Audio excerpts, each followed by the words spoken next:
Assalamualaikum warahmatullahi wabarakatuh. Selamat pagi, anak-anak ibu upah yang cantik-cantik, yang ganteng-ganteng, yang soleh dan solehah. Bagaimana kabarnya? Insya Allah baik ya. Hari ini kita akan mempelajari mata pelajaran SBDP. Apa itu SBDP? Ya, SBDP singkatan dari Seni Budaya dan Prakarya. Jadi kita akan mempelajari SBDP. Ya anak-anak, ini adalah halaman materi SBDP di buku Pupetik dan di buku LKS. Kalian bisa perhatikan halaman tersebut di buku kalian masing-masing. Oke, sebelum kita memulai pembelajaran, marilah kita bersama-sama membaca doa menurut agama dan kepercayaannya masing-masing. Berdoa dimulai. Berdoa selesai. Mutiara gemar membaca buku. Ia membaca berbagai jenis buku anak. Ada buku cerita anak, ada buku pengetahuan, ada juga buku nyanyian. Nah, dalam buku nyanyian Mutiara terdapat lagu Beramah dan Sopan ciptaan Pak Dal. Nah, di sini ada lagunya. Bukannya congkak, bukannya sombong, yang disayangi handai dan taulan, hanya anak yang tak pernah bohong, rajin bekerja, beramah dan sopan. Nah, dalam buku nyanyian Mutiara ada lagu ini. Kalian bisa nanti cari di channel YouTube Kak Citra ini, lagu Beramah dan Sopan. Coba kalian berlatih menyanyikannya.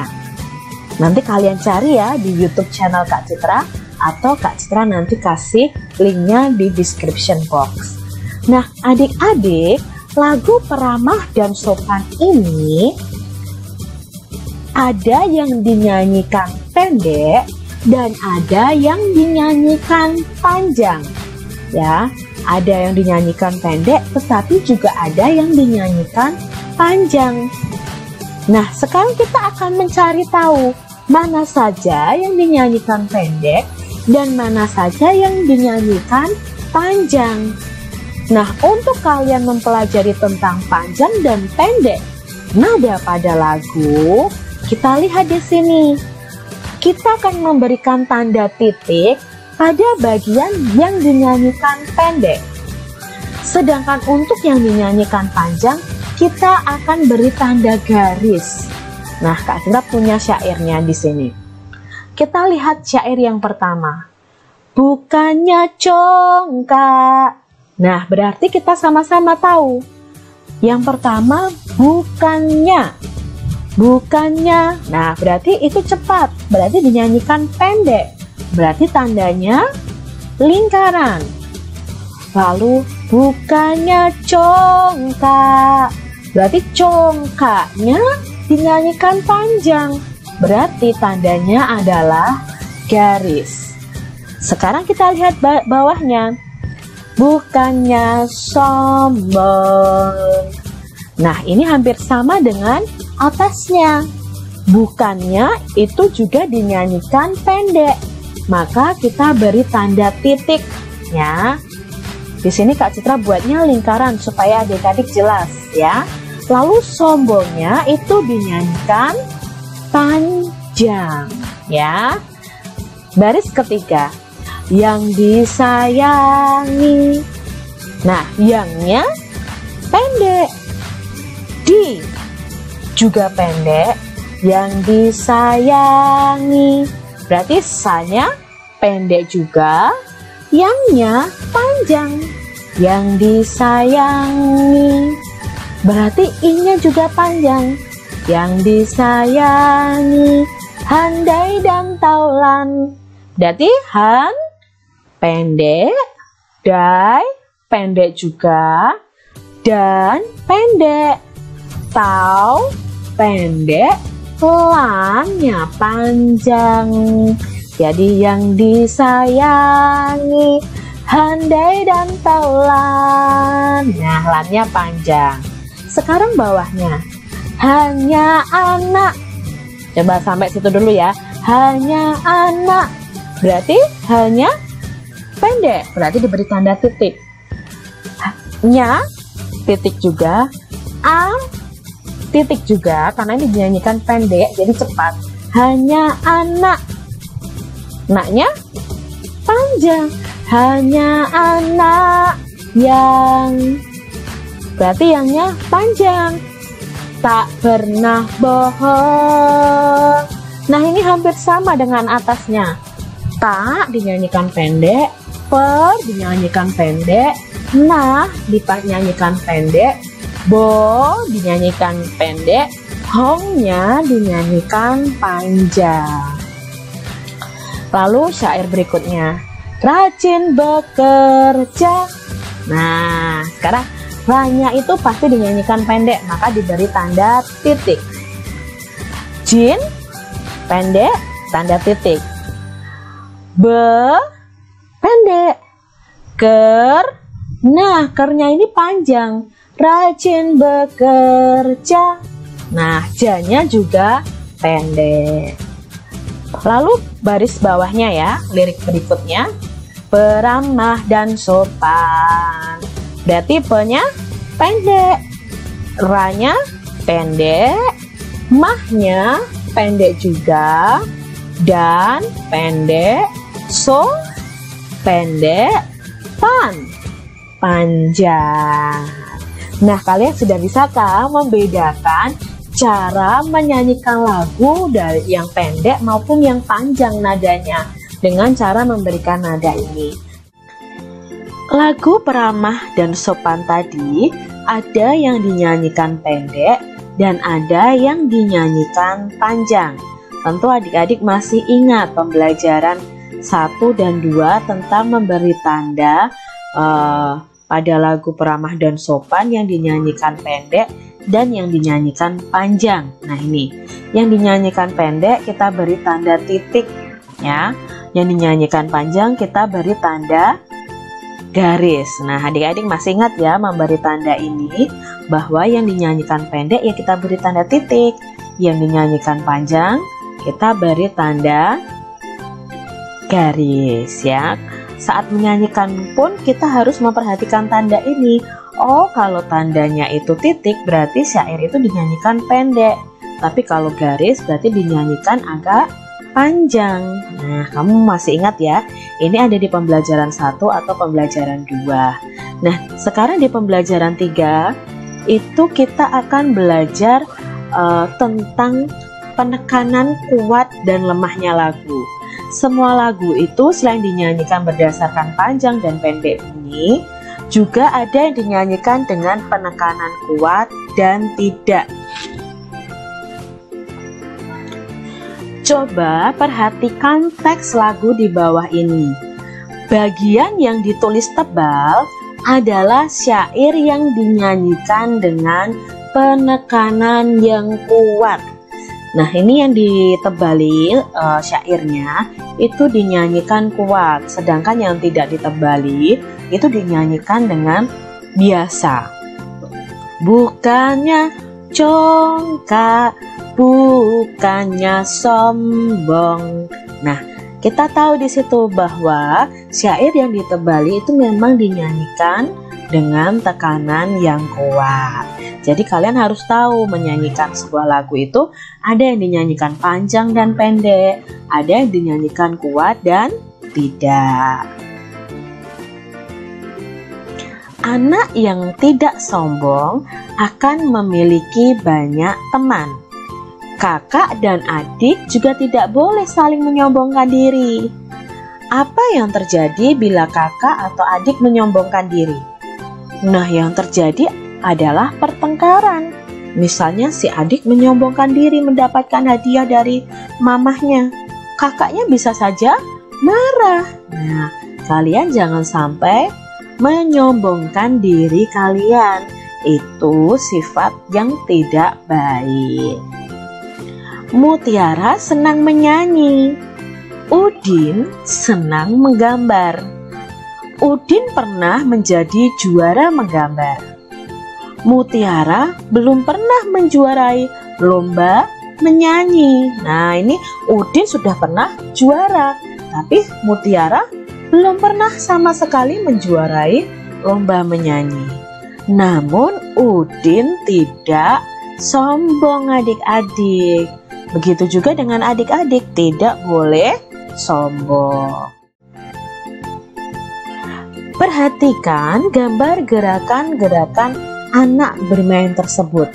Nah, ada gerakan bermain dengan tangan. Nah, gerakan tangan kita mungkin ya saat menarik layang-layang itu menggunakan gerakan tangan. Lalu gerakan kaki ketika kita melangkah. Nah, mungkin kita juga melakukan gerakan kepala. Nah, gerakan anak bermain dengan tangan, dengan kaki, dengan kepala itu bisa dijadikan sebuah tarian. Karena dalam tarian kita menggunakan tubuh kita untuk melakukan gerakan. Di antaranya adalah tangan, kaki, dan kepala. Jadi tarian itu bisa dilihat atau bisa dibuat dari kegiatan sehari-hari kita. Dari bermain bisa kita buat tarian. Contohnya tarian Sudamanda ada tarian cublak-cublak suweng. Karena kita bermain cublak-cublak suweng itu juga bisa dibuat tari. Di kelas para siswa sedang belajar menggambar. Udin, Edo, dan Siti menggambar dengan alat yang berbeda. Nah, di sini Udin menggambarnya menggunakan pensil warna. Edo menggunakan spidol, sedangkan Siti menggunakan krayon. Kak, apakah ada bedanya mewarnai dengan pensil warna, spidol, dan krayon? Tentu ada adik-adik. Nah, teman-teman coba kalian ambil krayon, adik-adik ambil krayon, pensil warna, dan spidol. Lalu buatlah goresan dengan alat warna tersebut. Lalu amati adik-adik, apakah ada perbedaannya? Pasti ada adik-adik. Nah, perbedaannya adalah ini hasilnya kalau kita mewarnai dengan krayon. Jadi hasilnya nanti akan tebal tapi kasar. Jadi kalau kita mewarnai krayon itu harus dihaluskan dengan penghalusnya. Jadi ada alat khusus yang bisa menghaluskan saat kita mewarnai dengan krayon. Tapi hasil awalnya itu memang tebal dan kasar. Kalau kita mewarnai dengan spidol, maka hasilnya akan tebal dan halus. Ya, adik-adik, kalau kalian mewarnai gambar kalian dengan spidol, itu hasilnya tebal dan cenderung basah. Jadi kita harus diamkan beberapa saat dahulu. Lalu hasilnya juga halus. Ini contoh gambar yang diwarnai dengan spidol. Kalau kita mewarnai dengan pensil warna, maka hasilnya akan tipis dan halus. Jadi tidak setebal spidol dan krayon. Di sini hasilnya tipis ya, tidak terlalu terlihat dan halus. Jadi kalian harus tahu bagaimana hasil kalau mewarnai pakai spidol, krayon, dan pensil warna. Tadi Udin dan Edo serta Siti mewarnai sesuai dengan alat warna yang mereka gunakan. Nah, kita tentukan dulu hasilnya. Di sini Udin memakai pensil warna. Kira-kira Udin hasil warnanya yang mana? Ya, yang gambar rumah atau sekolah ini. Lalu Edo memakai spidol. Ya, yang gambar pohon. Siti memakai krayon yang hasilnya tebal dan kasar, maka gambar yang ini. Jadi ini sudah kita pasangkan sesuai dengan hasil gambar yang sesuai. Selain dibersihkan, kelas Udin juga dihias agar lebih indah. Para siswa menghias kelas dengan gambar. Hiasan berupa gambar benda-benda atau makhluk hidup yang ada di sekitar sekolah. Mula-mula dibuat sketsa gambar pada kertas gambar menggunakan pensil. Gambar sketsa lalu diselesaikan menjadi gambar yang lengkap. Tentunya adik-adik masih ingat bagaimana cara menggambar. Nah, menggambar itu kita mulanya membuat sketsa dulu, ya, sketsa gambar menggunakan pensil supaya kalau salah mudah dihapus. Setelah itu sketsanya baru kita warnai. Nah, kemarin dalam pembelajaran sebelumnya kita belajar memilih alat warna, ya. Alat warna yang kita pakai ada krayon, ada spidol, ada pensil warna. Dari ketiga alat mewarnai ini, itu hasilnya juga berbeda-beda.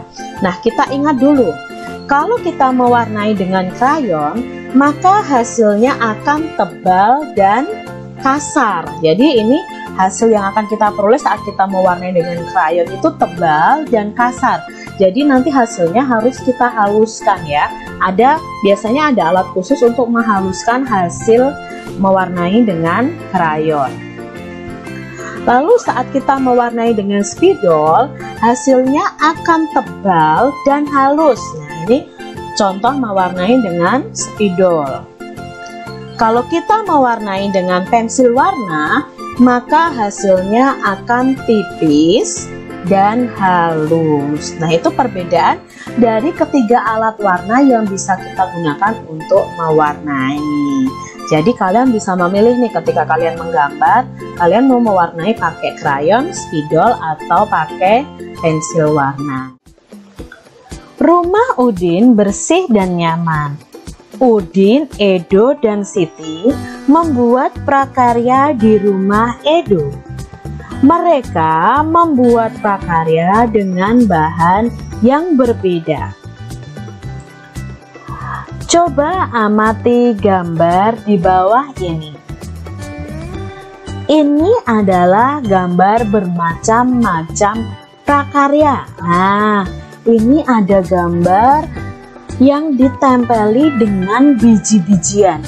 Di situ kita lihat ada biji kacang hijau, kacang merah, kedelai hitam, ada jagung, ada beras.